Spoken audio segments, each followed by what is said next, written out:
Hello guys. तो भाई हम परसेंटेज की प्रैक्टिस करा रहे थे आपके लिए। 2022 के क्वेश्चन थे सीजीएल के। हमने उस क्लास में 5 क्वेश्चन किए थे। तो आज की क्लास में हम देखेंगे भाई कितने क्वेश्चन कर पाते हैं। ओके,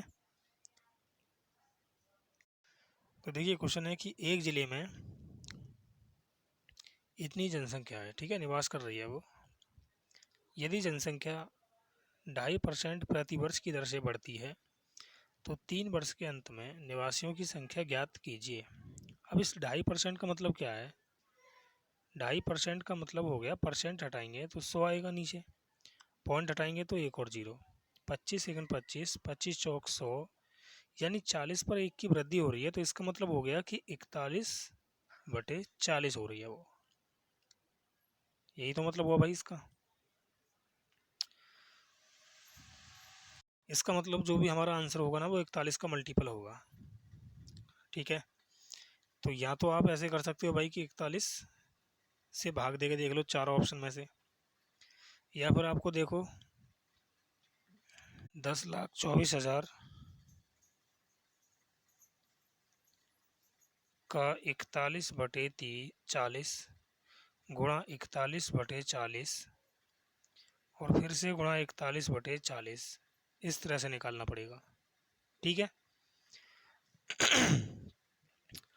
अब देखिए यहाँ पर हम कैसे कर सकते हैं, तो कैलकुलेट करके देखते हैं। ठीक है, जीरो से ये 3 जीरो कैंसिल हो जाएंगे।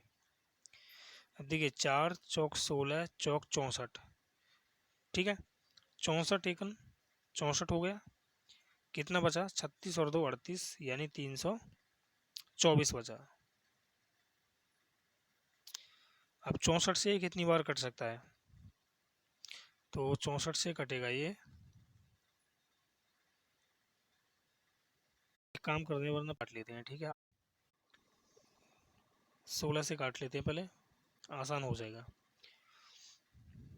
देखो 16 से काटेंगे भाई, 16 छिक्के हो गया 96 और 16 चौक 64। अब 4 से काट देते हैं दोबारा, तो ये आ जाएगा 16 बार कट जाएगा। तो आ गया 16 गुणा 41 गुणा 41 गुणा 41। ठीक है, यहाँ पर हम डिजिट सम तो लगा नहीं सकते हैं क्योंकि ये दोनों देखो ऑप्शन एक हैं, सेम है। ठीक है, और दो ऑप्शन जब भी सेम हो तो यार डिजिट सम नहीं लगा सकते उसमें। तो अब देखेंगे यार इकाई अंक कितना है इसका। तो 6 एकन 6, 6 एकन 6, 6 एकन 6, यानी इकाई अंक 6 आएगा। तो ये दोनों ऑप्शन तो हो गए कैंसिल। ठीक है, ए और बी में से कोई एक ऑप्शन है हमारा। अब भाई ए और बी को अगर आप चेक करोगे ना तो इसमें लास्ट 3 डिजिट सेम है, लास्ट 3 डिजिट सेम है। ठीक, अब हम क्या करते हैं यार, या तो भाई दो तरीके हैं, या तो यहाँ पर आप क्या करोगे कि मल्टीप्लाई कर लेना, मल्टीप्लाई करके आपका आंसर आ जाएगा। या फिर आपका एक तरीका ये है कि जब हमें पता है कि इसमें 41 की मल्टीप्लाई हो रही है तो आंसर भी हमारा 41 का मल्टीपल होगा। तो हम 41 से भाग दे के देख लेते हैं। ठीक है, एक ऑप्शन में पहले बी में चेक कर लेते हैं। तो ये आ गया हमारा 11 0 27 36। 41 से भाग करेंगे तो 41 दूनी कितना हो गया? 82। कितना बचा यहाँ पर? 8, और फिर यहाँ पर कितना बचा? 2, और फिर आ जाएगा ये 2। अब कितनी बार जा सकता है भाई ये? 6 बार जाएगा। हाँ 6 ही बार जाएगा ये। तो ये आ जाएगा 6 एकन 6 और 6 चौक 24। अब यहाँ पर नीचे देखेंगे कितना बचा यहाँ पर। 12 में से 6 गया तो 6, और यहाँ 3, वहाँ गया 7। अब देखो कितनी बार जा सकता है? 8 बार जाएगा ये। तो 8 एकन 8 और 8 चौक 32। अब कितना बचा यहाँ पर? 17 में से 8 गया तो 9, और यहाँ कितना बचा? 5, 5 में से 2 गया 3, फिर 3 आ गया, यानी 393।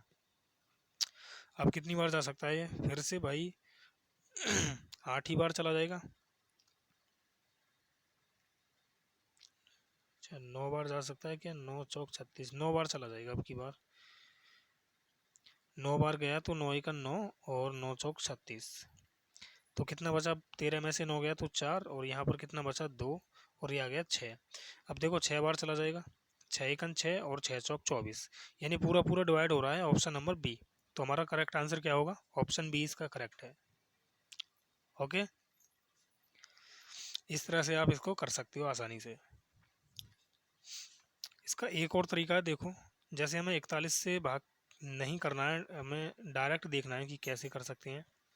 तो एक तरीका देखो ये है कि 11,0,2,7,3,6, हमें 41 से देखना है कि ये संख्या कट रही है फिर नहीं। तो 41 का सीन फैक्टर क्या है, 40, और 40 में हम 4 को देखेंगे, इसका सीन फैक्टर कितना है, 4 है। ठीक है, हमने यहाँ पर क्या किया, एक कम किया है ना, तो हम क्या करेंगे, 4 की मल्टीप्लाई करेंगे इस अंक में, 4 छिंग 24, और इस 24 को हम यहाँ से घटाते हुए चलेंगे। तो कितना बचा, ये बचेगा 13 में से 4 गया 9, और यहाँ कितना बचा 4, यह आ गया 2, 0, 1, 1। अब दोबारा से यही करते रहना है, इसमें 4 से मल्टीप्लाई, 4 नेम 36, घटाएंगे कितना बचा, 14 में से 6 गया तो 8, और 11 में से 3 गया तो कितना बचा 8, यहाँ कितना बचा 9, यहाँ 0, 1।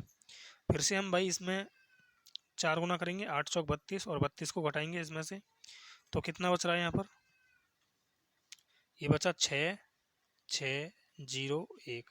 फिर से कर दो, 4 छिंग कितना हो गया 24, 24 को घटाना है इसमें से, तो ये आ गया 2, 8। अब तो आप चेक कर सकते हो कि 41 दूनी 82 होता है, पूरा पूरा डिवाइड हो रहा है ये।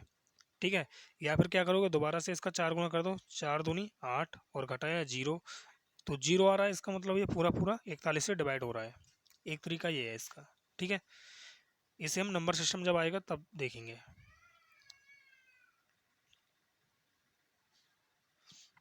अगला सवाल देखते हैं अब, क्वेश्चन नंबर 7।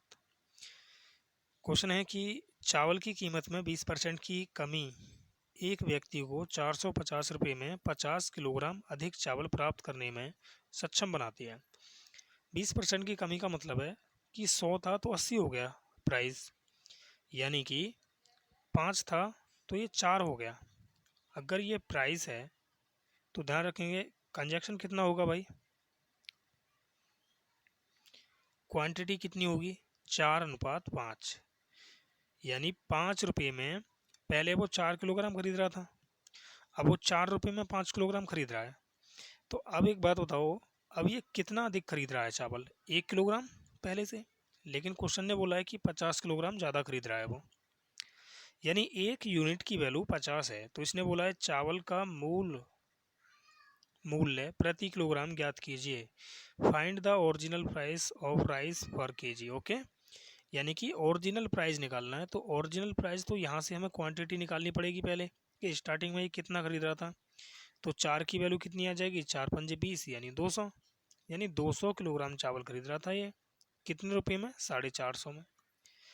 ठीक, तो 1 किलोग्राम चावल कितने में खरीद रहा होगा भाई ये, 450 में 200 से भाग कर देंगे, तो ये आ गया हमारा, 0 से 0 काटा, और 2 से भाग कर रहा हूँ मैं, 2 दूनी 4, 2 दूनी 4, पॉइंट 2 पंजे 10। अब इस 0 को हटाएंगे यहाँ से तो पॉइंट आगे चला जाएगा, यानी आ जाएगा 2.25। ऑप्शन नंबर डी इसका करेक्ट है, 2.25। ओके, देखो इसका एक और तरीका, रेशियो से बनाने की कोई ज़रूरत नहीं है इसे।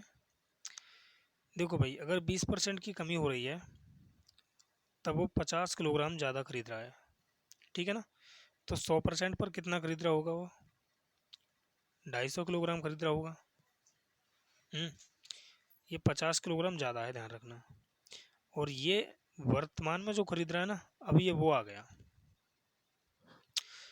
ठीक, अगर मैं आपसे कहूँ कि अब तुम क्या कर रहे हो भाई, 250 किलोग्राम चावल खरीद रहे हो, कब, जब 50 किलोग्राम की वृद्धि हुई थी, अधिक खरीद रहे थे।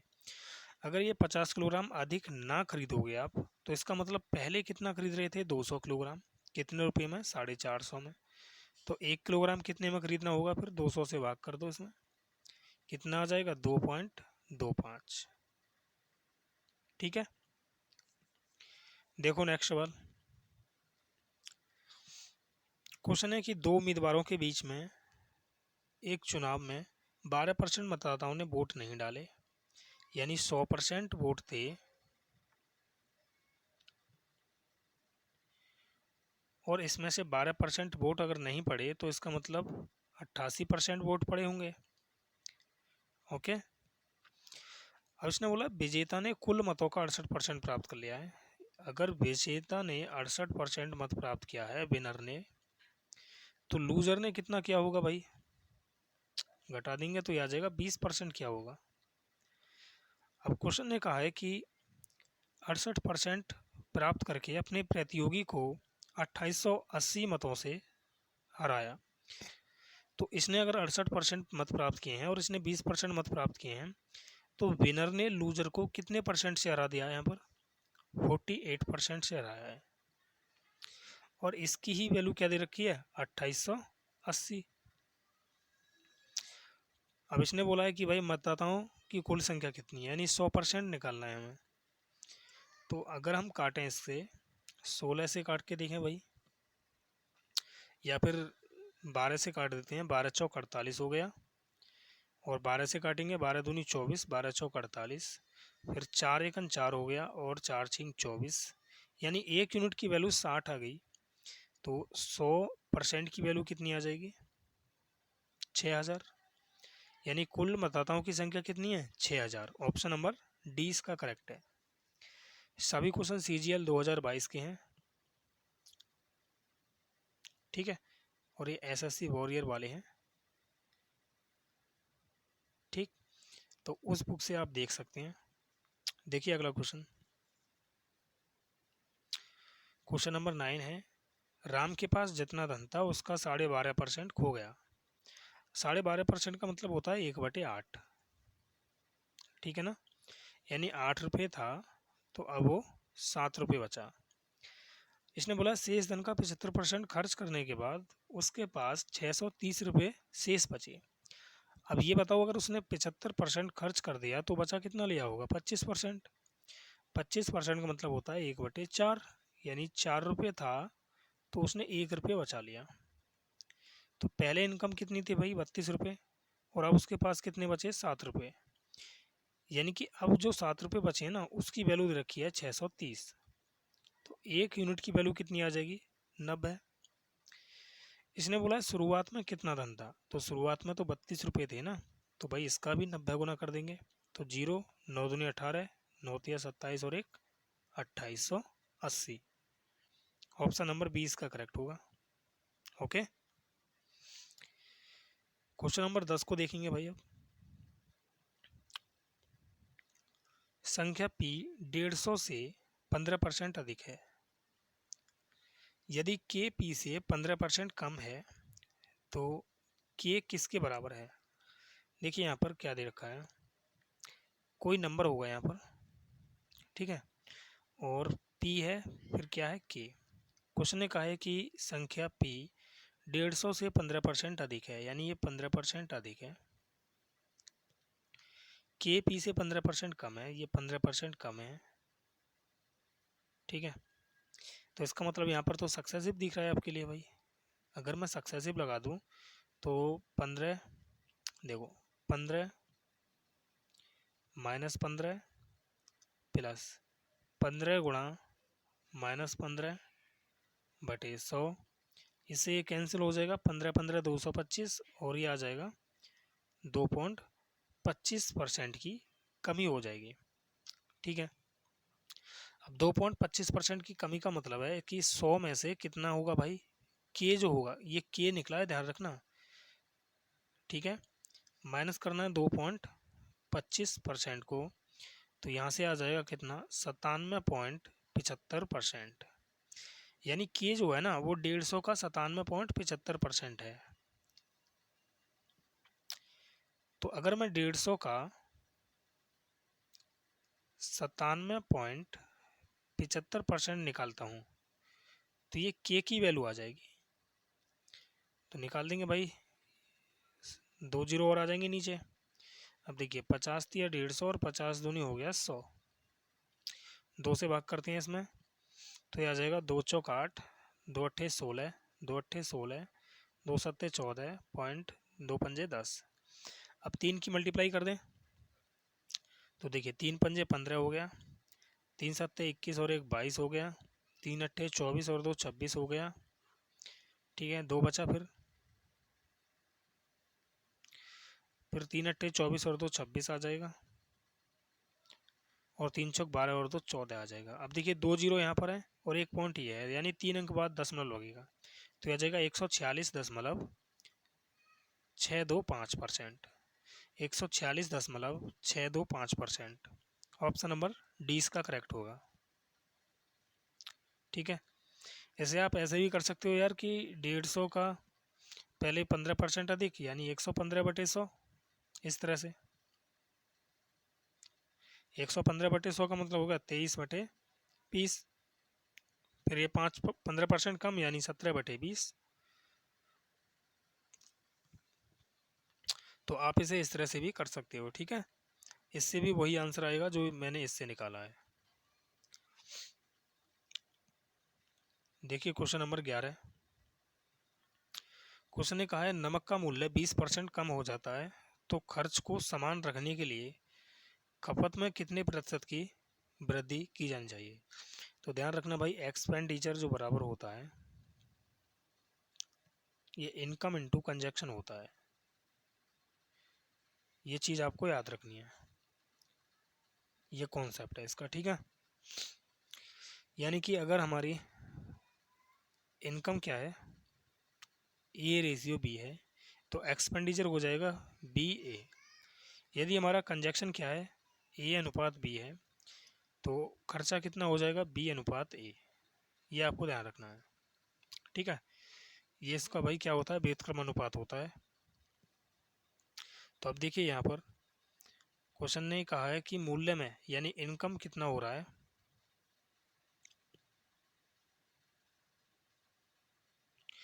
इनकम हो रहा है 20%। नहीं यार, ये तो भाई इनकम तो सेम रहेगी, ठीक है ना। इनकम क्या रहेगी, इनकम और एक्सपेंडिचर क्या रहेगा, सेम रहेगा। ऐसे ही क्या होगा, इनमें चेंजिंग होगा जो भी होगा। जैसे इनकम क्या है, ए अनुपात बी है, तो कंजक्शन हो जाएगा बी अनुपात ए। ये दोनों सेम रहेंगे, ठीक है ना। तो देखो अब यहाँ पर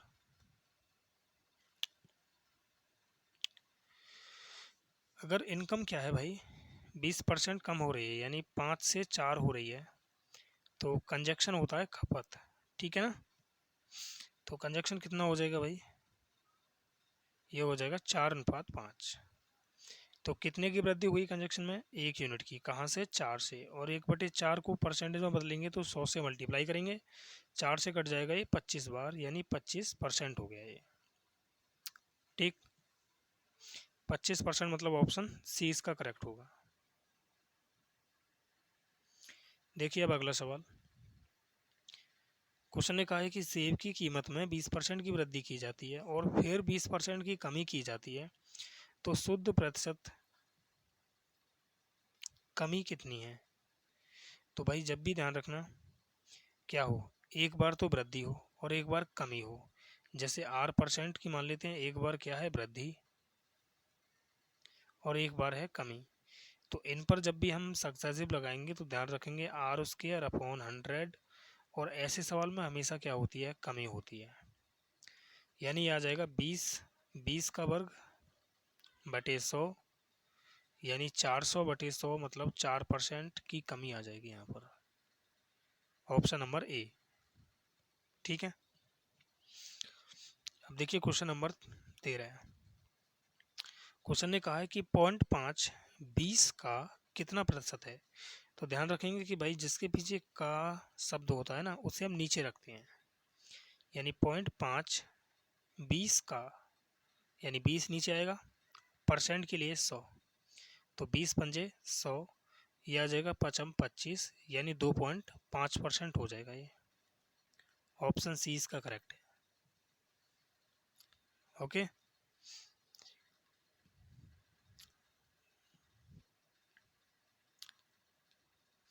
अब आप एक काम करना, आपके लिए एक काम है कि क्वेश्चन नंबर 14 और क्वेश्चन नंबर 15, ये क्वेश्चन मैं अगली क्लास में कराऊंगा। आप स्क्रीनशॉट ले सकते हो यहाँ से, और इनके आंसर कमेंट बॉक्स में कमेंट करके मुझे बतानी है। ओके,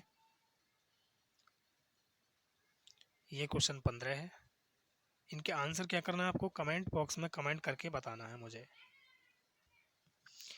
तो चलिए मिलते हैं नेक्स्ट क्लास में। Okay bye. क्लास अच्छी लगे तो लाइक करना और शेयर करना ना भूलें।